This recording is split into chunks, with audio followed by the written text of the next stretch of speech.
Hi everyone, and welcome to another episode of Nerve Pinch MMA. I am your host, Sam Orpilia, and today we'll be talking about UFC 148 Silva versus Sonda 2, the rematch everyone's been waiting for. Now that's coming up on July 7th, 2012 on Saturday, and I'm going to be in Vegas that weekend, so if you want to tweet me, meet me up at the UFC Expo, I'll be there having a good time.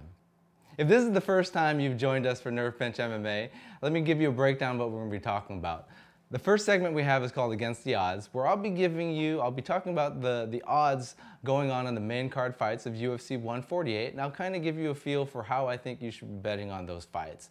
I can't tell you who's going to win the fights. There's no way I could ever predict how an MMA fight is going to go or who's going to win, but I can tell you when I feel like the odds makers have got it wrong, and you can get good value on your bets.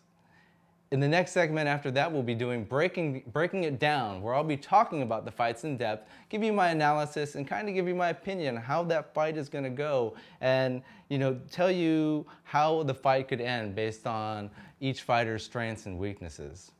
But before that, we're going to talk about what happened in our last episode. In our last episode of Nerve Pinch, I had talked about two fights to bet on. One of them was Gray Maynard versus Clay Guida. Now in that fight, we got minus 300 odds, 3-1 underdog for Clay Guida. Now after watching that fight, I think you can agree with me that there was no way that Clay Guida was a 3-1 underdog. That ended up being a very, very close fight that he lost by decision.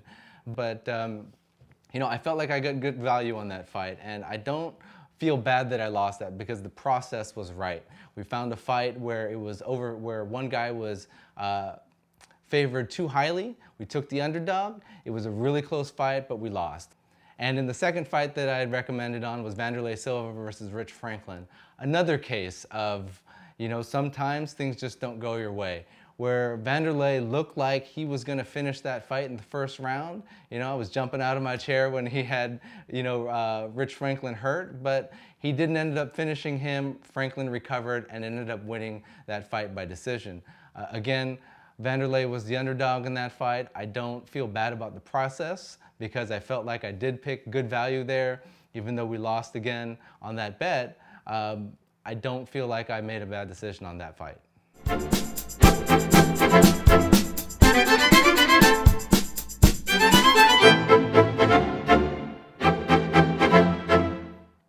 So let's review the odds for the main card fights on UFC 148, where I'll give you my picks for who to bet on in this segment of Against the Odds. In the first fight, we have Chad Mendes versus Cody McKenzie. Now, as of right now, there are no odds being posted, but I do fully expect the odds to come out next week and to be highly in Chad Mendes' favor. If you follow me on Twitter, next week, prior to the fight, I will tell you my pick on this fight. I do think Cody McKenzie may be a very good value on this fight, but until the odds come out, I can't tell you, I can't give my recommendation on who to pick. In the second fight, we have Dong Hyun Kim versus Demian Maia. Dong Hyun Kim being a favorite at minus 135 and Demian Maia at plus 115. Now, I do believe that the odds makers have this slightly wrong here, or maybe even a lot wrong. Dong Hyun Kim, overrated fighter in my opinion. He's had a lot of close decision wins against not very good competition, whereas Demian Maia has faced some of the toughest in the world and had some very close losses. I do think the odds makers basically have it right now where Dong Hyun Kim is a slight favorite. But in my opinion, I think Demian Maia should be the slight favorite, maybe even a moderate to heavy favorite in this fight.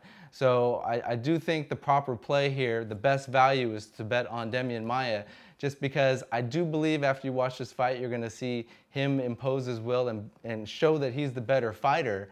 Obviously, anything can happen in MMA, but I do think he's the proper bet and the good value here.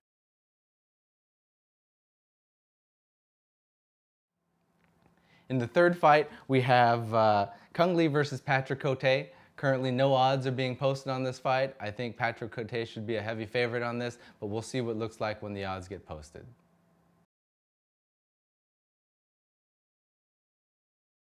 In the co-main event, Forrest Griffin versus Tito Ortiz. Forrest coming in at a huge favorite, minus 300. Tito Ortiz plus 220. I would say there's really no value on this bet. Forrest Griffin is the clear favorite. I don't see much of a chance for Tito winning this, but it's not a good payout for Forrest because their first two fights were very close.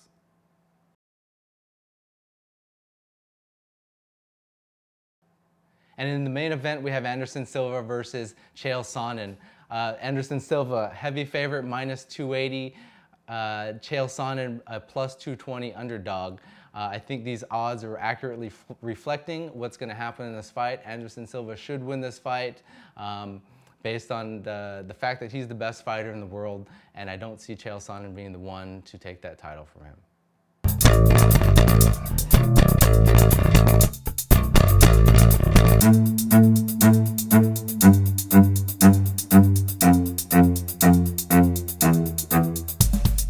In this segment of Breaking It Down, we're going to be talking about the UFC 148 Silva versus Sonnen 2 main card fights. And I'm going to give you my breakdown for how I think these fights are going to go. So in the first fight up, we have Chad Mendes versus Cody McKenzie. And what I like about this fight is we have two guys where we know exactly how they want to win this fight. Chad Mendes, freshly coming off the loss to Jose Aldo, is 11-1. His only loss coming to Aldo, but he's been impressive in all his fights. But we know what he wants to do. He wants to take you down, wrestle hump you, and win a decision. That's pretty much how he's won 7 of his 11 wins. And Cody McKenzie, known for his McKenzatine, where he basically wants you to take him down so he can put his McKenzatine on you, his guillotine choke. We know that's the way he wants to win the fights, and when these guys fight, we're gonna have a case of Mendes going for the takedowns, McKenzie being fine with that, and going for the guillotine choke. Now, honestly, I don't know exactly who's gonna win this out in terms of if Mendes can last the 15 minutes of avoiding the choke, which is one of the best guillotine chokes in all of MMA, or if McKenzie is actually going to be able to pull this off. I don't think Mendes has ever fought a guy this big. He's 6 feet tall, McKenzie is. Long arms, skinny arms. So I think he does have a good chance to stick those arms underneath Mendes's, under his head and into his throat and get the choke. But, you know, I want to see what the odds are, in the against the odds segment. I don't know who's going to win this fight, but I think it's going to be 15 minutes of trying to figure out who's going to, whether or not McKenzie can get that choke or Mendes is going to avoid it.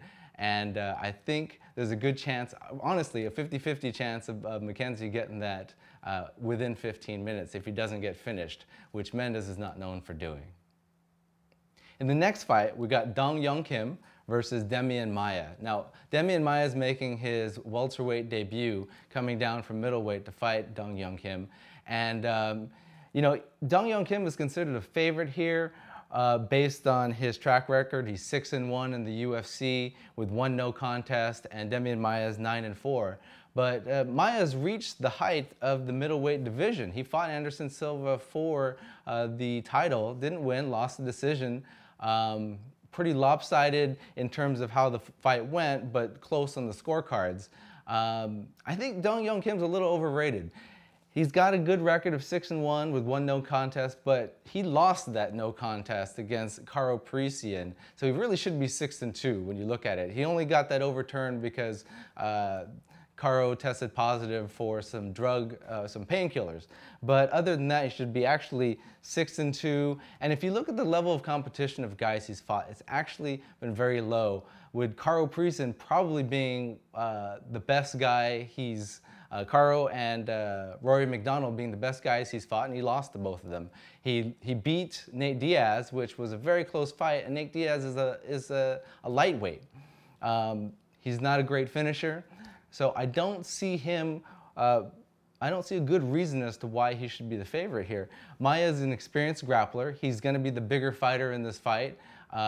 He's only struggled against guys who are great wrestlers. We look at Mark Munoz. That was a very close fight. He lost the decision, but it was an even fight that I thought he actually won. He lost to Chris Weidman, but I mean, Chris Weidman's the future of the middleweight division, so that's really no reason to be down on Maia for. Now that he's coming down on weight, I really do think Maia's going to win this grappling war, as this will be, because both of them love to try to impose their will. and I don't see Kim having an advantage grappling, but I do see Maya having a jiu-jitsu advantage, and I do see him possibly finishing this by submission, or just winning by decision, because the judges will be impressed by his attempted submissions that maybe Dong Yeon Kim may be able to avoid. The next fight up we have is Cung Le versus Patrick Cote, and currently, you know, there's no odds set for this fight yet, but Cung Le's 40 years old, 0-1 in the UFC. He's got a big name because of the fights he had in Strikeforce, but what do we really know about him? He's an actor first, fighter second in the UFC, and he didn't exactly look impressive against Wanderlei Silva. Patrick Cote is the guy that's almost impossible to knock out. I think the only time he's ever been finished in the UFC was when he was spiked on his head. When he was spiked, I think it was by Nate Marquardt, I want to say. I can't remember exactly who it was, but he got spiked on his head and got knocked out because of that. But both these guys are going to stand there and bang, and one of them is probably going to win by knockout. I don't think Cung Le has the power in his hands to win. I think Cote has had a lot of losses by decision, but he's always fought quality guys. And I just think Cung Le is an overrated fighter. Patrick Cote is going to win this by an easy decision or knockout. In the co-main event, we got Forrest Griffin versus Tito Ortiz. Now, this is the third fight of since this is the third time they're going to be fighting. Split decision win by Tito the first time, split decision win by Forrest the next time. This is probably Tito's last fight in the UFC unless he wins. And, you know, even though they're 1-1, I thought Forrest won both fights. I thought Forrest easily won the last fight. And seeing as how Tito is 37, Forrest is only 32, Tito doesn't exactly have great finishing power with his hands, and that's pretty much what Forrest Griffin's weakness is. This should be a great battle, but probably another decision win by by Forrest Griffin. Pretty easy outcome to predict. And in the main event, we have Anderson Silva versus Chael Sonnen.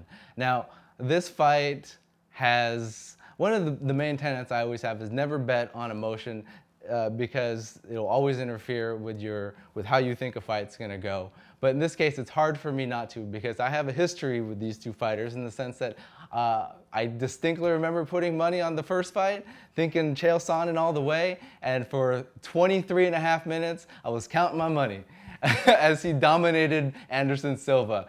And of course, we all know that Anderson Silva pulled out the miracle submission at the end, triangle choke. So when I look at this fight, I mean, I think that fight was only 2 years ago. Both of them, Anderson's 37, Chael's 35. It's hard to tell. It's hard for me to ever say, to bet or to think anyone's going to beat Anderson Silva. The guy is the greatest fighter in the world, and as much as I want to say Chael Sonnen is going to dominate him for 25 minutes again and do exactly what happened last time, we do have to take into account that Anderson Silva was hurt in his last fight with him with a rib injury. We don't know the extent of it, but that could have played a part in why he looked so sluggish and why he couldn't stop any takedowns. Anderson's the best fighter in the world. I do think he's going to finish Chael Sonnen, as hard as that is to do, probably by knockout, and cement his place as the #1 fighter in the world. And thank you everyone for joining me for another episode of Nerve Pinch MMA. You can follow me on Twitter. And don't forget, when the odds are posted later this week, the Chad Mendes versus Cody McKenzie fight, I'll be tweeting about that fight. If I do feel the odds are incorrectly posted, I may be telling you to bet on Cody McKenzie. So right around the corner is UFC 149 on July 21st, Faber versus Barreo. I'll be doing another episode for that. So until next time, go pinch somebody.